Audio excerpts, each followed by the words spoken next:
Hello, everyone, and welcome to Six Figure Souls, Doing Good and Making Money, the weekly podcast highlighting entrepreneurs who have crushed the six-figure ceiling while remaining fully aligned with their soul's purpose. I'm your host, Camille Miller, founder of the Natural Life Business Partnership and pioneer for the Soul Professional Movement. Today is our first interview of season 4, and I am excited to talk with Tyson Sharpe of the Serving Circle. He is also a coach. And welcome, let's start with welcome, Tyson. Yeah, thanks. Thanks for having me. It's good to be here. I'm excited to see what comes out of the call. We'll see what happens.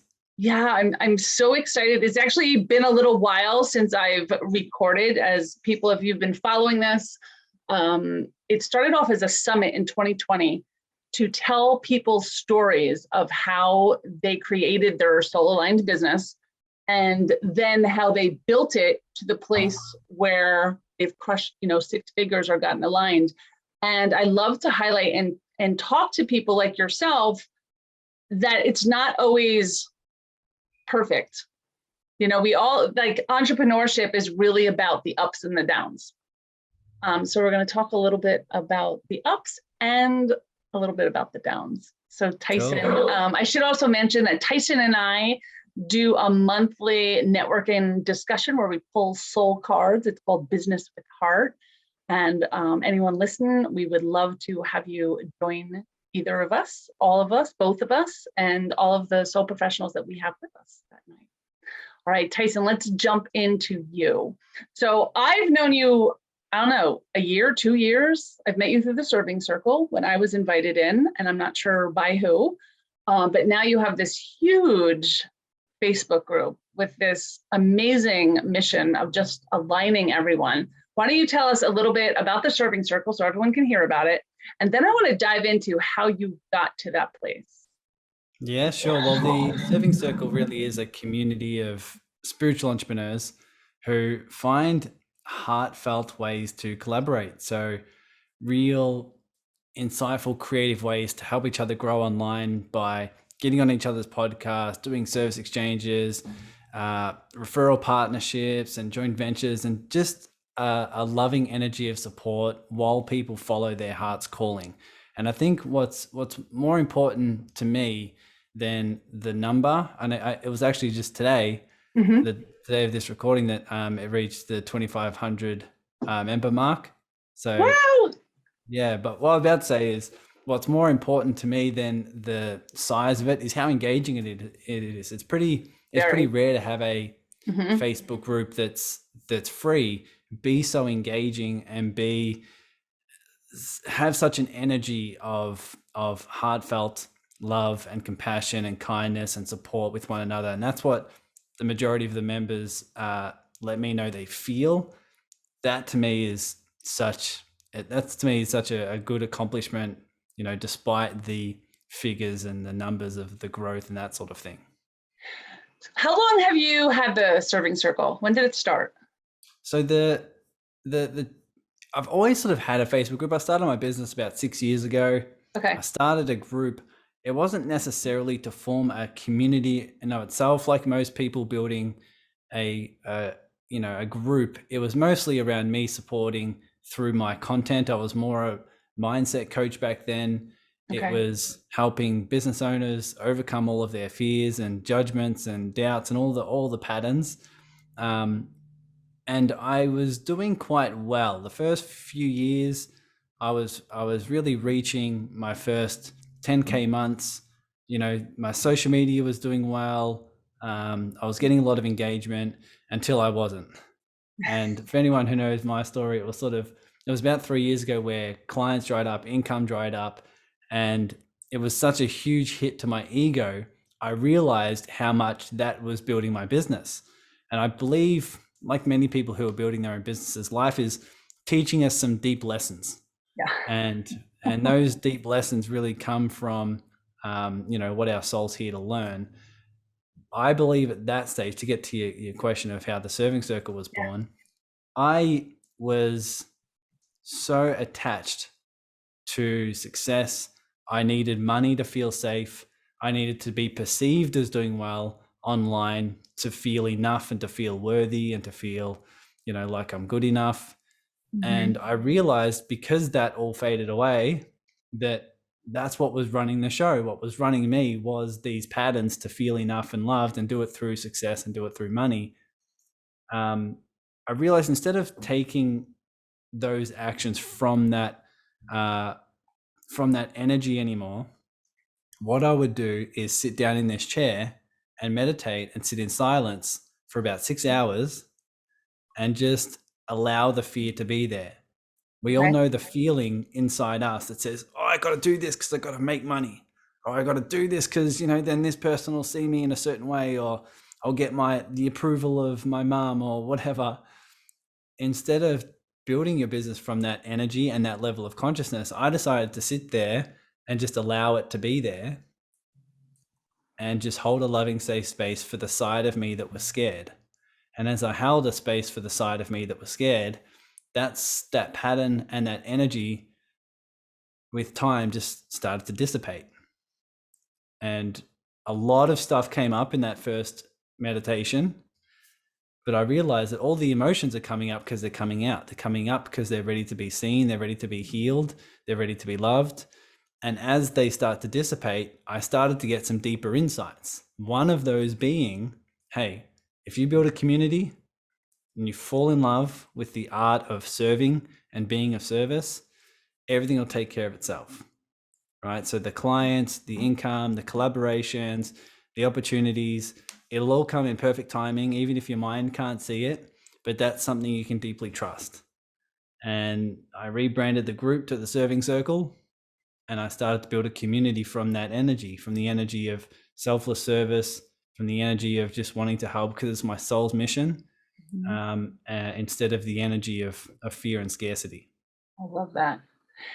Do you still call yourself a mindset coach? Because we'll talk a little bit about your coaching side. Other than the circle, you do a lot of private coaching and group coaching, I would assume. So I have no clue what to call myself these days. So make sure we got it out there. A lot of people would call me, a spiritual business coach. Okay. I just generally help a lot of spiritual entrepreneurs who are following a calling, who want to learn to do what I have done and to learn how to integrate, the spiritual teachings and your spiritual growth with business strategies. And so that you can learn some things to do with marketing and messaging and creating offers and building a program and doing all of that in a way that feels very aligned, that feels very heart-centered, that just feels natural as a calling. And for example, with me in the Serving Circle, I do what's fun. I do the collaborative calls. I do these sort of calls.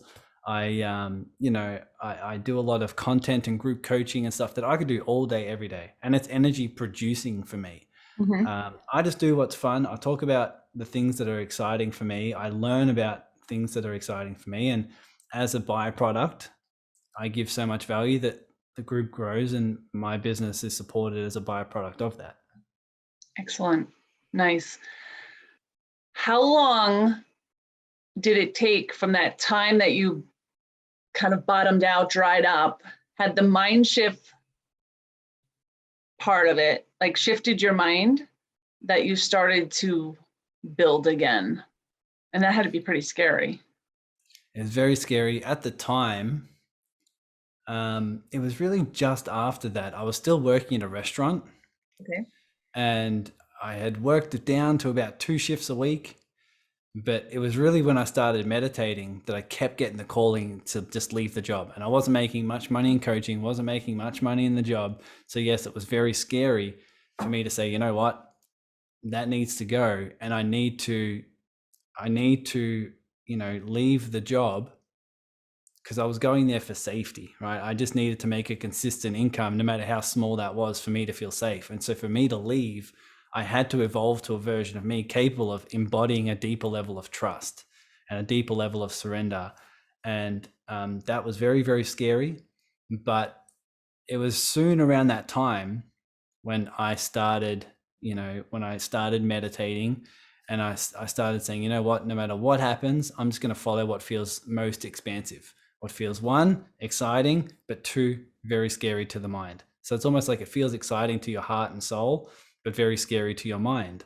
And so I started following that, and it wasn't too long that things really just started coming together. And I believe when you operate from that energy of possibility, you welcome in things that your mind can't see. You welcome in opportunities and collaborations and ideas that your mind had no clue was possible.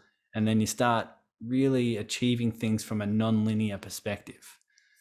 So that's really what happened. It was probably maybe a few months after I started meditating that I left my job, started doing it full time, and really found myself back on my feet financially. So leaving any paycheck, safety is a big leap for an entrepreneur. Any entrepreneur, I don't care what you're doing, everyone loves a little bit of safety. How, for the people that are listening, how do you tell what the difference is between being uncomfortable because you're growing, right? And your body, your subconscious not being aligned with whatever you're doing? Mm-hmm. Do you see the difference? Yeah, that is a good question, because I think it's really hard, because part of growing is being uncomfortable. And I think that's when you hit your zone of genius and you're expanding yourself professionally or personally. It could be either. And it's a little uncomfortable, but you still know that that's the right thing to do. Okay. So this is for people that are listening, how'd you know? Yeah, because a lot of people get in the situation where they're like, this feels uncomfortable. Now, does it feel heavy because it's out of aligned, or does it feel uncomfortable because it's outside my comfort zone and therefore in my expansion to do so, right?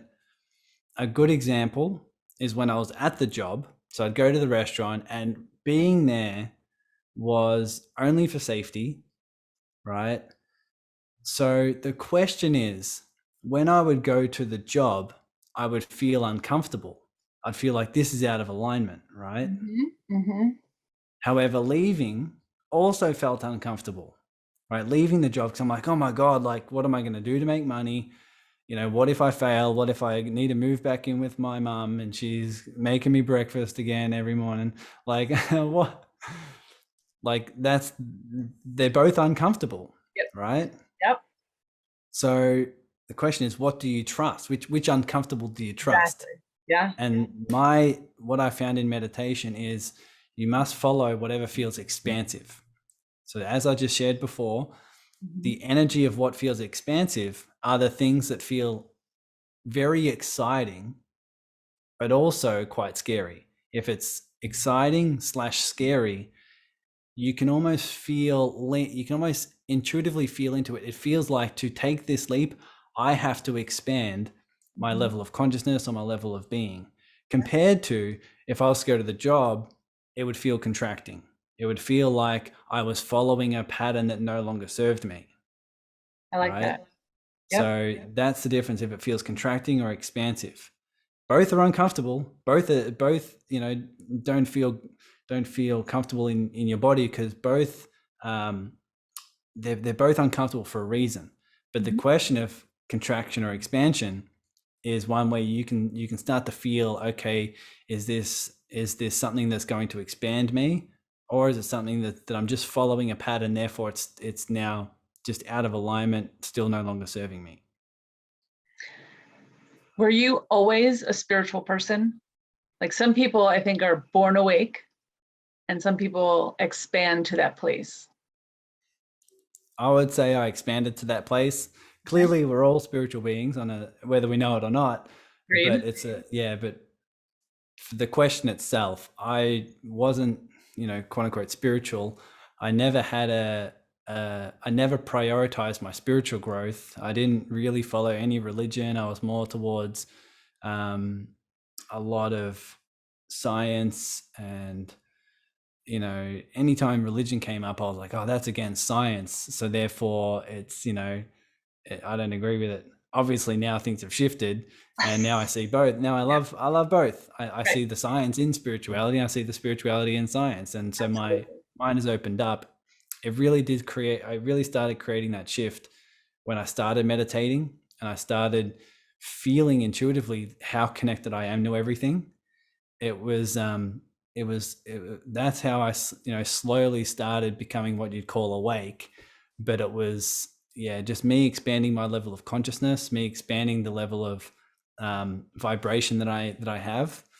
So it was, I'd say it was a bit of a slow progression to the point where I can now say that I prioritize my spiritual journey and my spiritual development. But that's sort of how it panned out. Is there someone that you align yourself with, or even as you grew? Maybe it's different now because I think we kind of grow out of people too, right? Is there someone that you listen to all the time, aligned yourself with, someone who coached you? And I had plenty of coaches in that time, plenty of people I would follow or listen to. Christina Lopes on YouTube is one I used to follow, and reached out to her to hire her as a coach for a bit, and she helped me really start to integrate a lot of things. And now we're partners, as I'm now a head coach in her community and in her online courses. A guy named Kyle Cease is one who I aligned with. He helped me develop a lot of patience within my meditation and encouraged me to do silent meditations. Wayne Dyer played a big role. Even just last night, going to sleep, I just listened to him on stuff on YouTube or his stuff on Audible and these audio books that I have. His vibration and energy of just unconditional love, while still interjecting a little bit of humor and a little bit of cheekiness. I love that. I love the combination, and it's I just very much align with what he's about, his energy, and it's those sort of people really started to help me create that shift more towards personal development, spirituality, and start seeing life in a different way. Yeah, Wayne Dyer's name probably comes up more than anyone else's name. So I always think it's kind of neat where, people kind of gravitate towards the same spiritual beings as they go through their, I honestly, I have never really followed him. I know who he is, and mostly because his name comes up all the time, but I love that his name also comes up all the time. It's funny. It's like when you're in this community, because I've now recently got into a lot of Carolyn Mason, her work, such empowering work. And now that I pass on some of that wisdom, to my clients, and just to see the community and how many people have followed her as well. It is cool to see that we're so aligned, that we all sort of, pulled towards similar content and similar lessons, and the vibration of, where people come from. I think it's fascinating. Agreed. Agree. All right. So let's talk a little bit about your business, because this is really also about scaling, being a founder, how you've scaled different things. One, you've talked about your community a little bit, but in your coaching business, who is like behind you? You're the face. Who's the team behind you? And at what point did you hire help? Yeah, I hired help. It was a few years ago. I realized that, hey, I'm spending a lot of time doing the graphics, the design, the things that aren't in my zone of genius. And I'm like, you know what? I was doing a lot of business courses, and obviously a huge piece was, hey, if you want to grow, you need a team. So I started hiring VAs, and I now have a VA that helps me with the podcast stuff, with graphics, with, doing snippets of my interviews and my podcast, all those things. It's such a big help for me to get some time back to do what I actually love, to doing more calls, even through the systems. I'm with Kajabi and being able to create systems, structures, and funnels and these sort of things. It just gives me so much time back. So now when people join the serving circle, having just one link I send them, so that one link gives them access to all the resources, how to join the collaborative calls, how to access the Spirit in Business complimentary course, access the business directory so they can put all their details down. And then they get all the emails, they get all the follow-ups, they get all the links, And just by me sending one link to them, like things like this, using tech and systems for us, just helps you get a lot of time back, scale your, like leverage your time, and build your business in a way that you really want to do it. Absolutely. Yeah, I totally agree. That is excellent advice for everybody that's listening. I think for every entrepreneur, I did it like I wait until the last minute before they start hiring.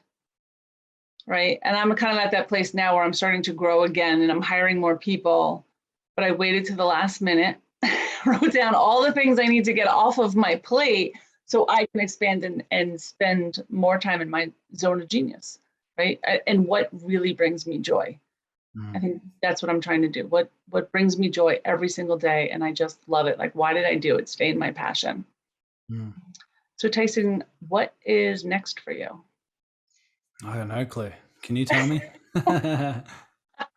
No, there's a few things on the horizon, but as we all know, following this journey has a lot of uncertainty. Yeah.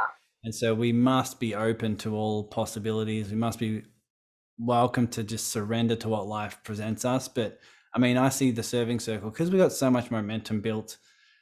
There's so many resources we have there. I'm really looking to, just do things in a different way. And obviously you've helped me in bouncing some ideas around and just making a real big difference around the world, how we can come together and do global healings. We can come together and start to really make a big difference for organizations around the world, just to create real tangible change and do it really just to expand. I really see our community creating a ripple effect of the unconditional love and unity consciousness that the world needs. So that main mission and that main focus is big for me. Other than that, it really is just consistently serving my clients, building my program in a way that adds more and more value to them so they can generate more income, make more impact, do what they love.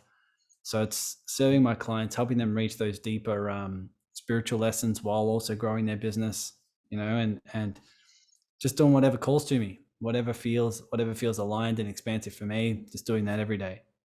You do such beautiful work.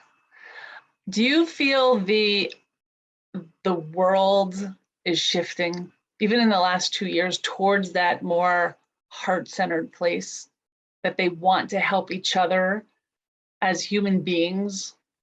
Like, I feel like there's this underlying current of being more heart-centered, coming to your purpose, making changes in the world that are lasting. I feel like the world's had a big shakeup. And it needed it, yeah. For a good reason, right? For a very good reason. And, it just is, we can't not shift towards a level of consciousness. It's sort of like this big pendulum swing, it's a big pendulum swing that is there for a reason, but the pendulum was so towards just separation consciousness that it's now starting to shift more and more towards unity consciousness, and where people can start awakening to who and what they really are. And that aligns with, hey, who and what we are, we're all one, we're all connected. If while you help someone else, you're helping yourself, while you're being of service. Like, it really is, to me, I see it as, one, it's valuing deeper levels of growth within yourself. Two, developing a deeper levels of love and unconditional love in the world. And just contributing what you're here to contribute, like following that mission and that purpose, and contribute what you're here to contribute.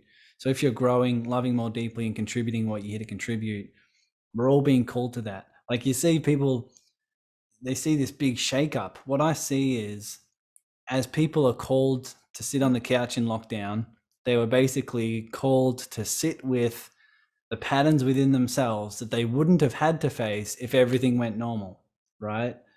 Like, these are the sort of things that I think is creating the shifts. We're now being called to look at ourselves, notice the sides of us that we were avoiding by everything being normal and just okay. Now that things, quote unquote, aren't okay, we're starting to face those inner patterns so that we can evolve and grow. Like, you see people who have, so many people lost their job and then they realize, I didn't like that job, I'm going to do something else. It's a calling, right? And it's scary and it's uncertain, but hey, it feels good inside my heart. And I think this shakeup's doing things like that, just calling us to more of our passion.